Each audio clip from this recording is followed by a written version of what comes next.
Hai, perkenalkan, kami dari kelompok 12 kelas RA mata kuliah investasi dari program studi Sains Aktuaria ITERA. Di sini, kami akan menjelaskan tentang pengaruh pandemi terhadap investasi dan saham di sektor pertambangan di Indonesia. Kami, kelompok 12, beranggotakan 5 orang, yaitu dengan saya sendiri, Rofiko Hulanderi dengan NIM 120410066. Nama saya Sulisdwi Lestari dengan NIM 120410068. Aku Laili Nur Hafifah, NIM 120410072. Ya, nama saya Fikri Farosi dengan NIM 120410080. Nama saya Ritmawanti dengan NIM 119160049. Sekarang kita akan berkenalan dengan virus corona terlebih dahulu.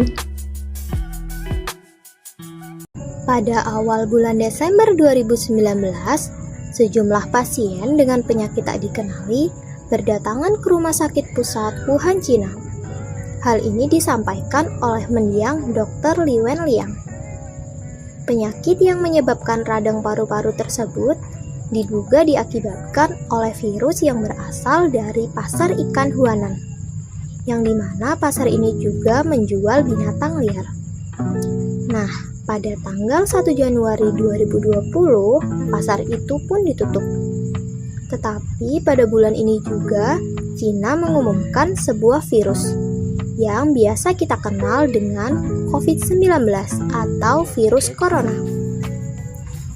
Hal ini bermula dari seorang pasien yang berumur 61 tahun yang menjadi korban meninggal pertama. Setelah itu, korban meninggal berjatuhan hingga ribuan, dan pasien di luar Cina pun dilaporkan semakin banyak. Lalu pada akhir Januari 2020, tenaga medis di Cina terinfeksi virus corona. Ilmuwan menemukan bahwa virus ini mempunyai masa inkubasi. Orang yang tertular belum tentu menunjukkan gejalanya. WHO menyatakan bahwa wabah ini menjadi situasi darurat kesehatan global dan menyerukan tindakan koordinir internasional. COVID-19 masuk ke Indonesia pada awal 2020 dan hanya dalam waktu 1 bulan, COVID telah menyebar di provinsi-provinsi yang ada di Indonesia. Banyak sekali aktivitas yang harus dibatasi guna menghindari penyebaran virus. Indonesia pun mengambil langkah menerapkan pembatasan sosial berskala besar atau PSBB. Namun bukan hanya PSBB, Indonesia mulai melaksanakan vaksin secara massal. Tetapi hal ini belum cukup dalam menekan jumlah angka penyebaran virus.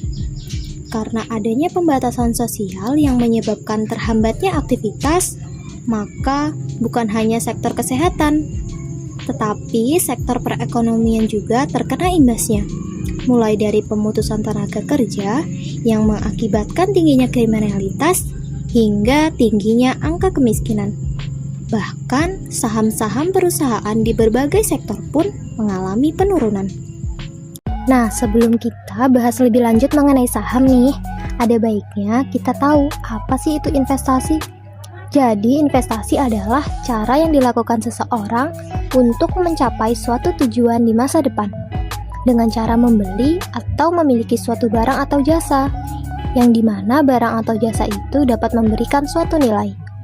Investasi sendiri memiliki beragam instrumen, mulai dari reksadana, saham, obligasi, properti, emas, hingga deposito. Nah, untuk saham sendiri, ada yang berisiko rendah dan ada pula saham yang berisiko tinggi. Sekarang kita akan membahas pertambangan. Sektor pertambangan menjadi salah satu sektor yang terdampak pandemi COVID-19, khususnya pada pertambangan non-komoditas ekspor seperti galian batu, pasir, dan tanah. Produk-produk tersebut aktivitasnya sangat bergantung dari konsumsi lokal, seperti pembangunan proyek pemerintah, swasta, dan masyarakat. Namun, pada masa pandemi, kegiatan proyek pembangunan terhambat dan menjadi sebab utama anjloknya investasi sektor minerba. Selain itu, permintaan migas dan non-migas menurun sangat signifikan secara global, dikarenakan banyaknya negara dengan kebutuhan energi untuk industri yang terganggu. Beberapa negara kesulitan menyerap ekspor bahan tambang dari negara lain, termasuk dari Indonesia. Dampak pandemi dalam jangka panjang akan mempengaruhi penerimaan negara sekitar 20%. Hal ini juga dipengaruhi penurunan harga komoditas minerba.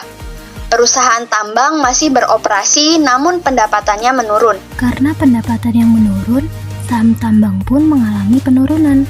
Pada akhir 2019, saham hampir mencapai 15.090, tetapi langsung anjlok menjadi 4.920 di awal Januari 2020. Pemerintah telah melakukan berbagai upaya untuk membantu sektor pertambangan agar dapat stabil kembali. Perusahaan tambang yang terdampak pandemi, salah satunya pada sektor batubara termal dan metalurgi.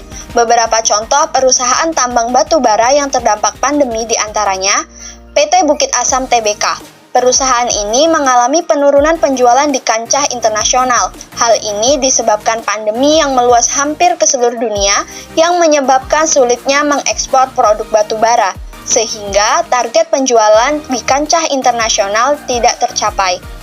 PT Bayan Resources Tbk yang mengumumkan bahwa kegiatan operasional dari 3 anak usahanya berhenti untuk sementara waktu akibat wabah corona. PT Inalum dan PT Indika Energi Tbk memiliki outlook yang negatif dengan naiknya rasio utang yang terjadi selama pandemi.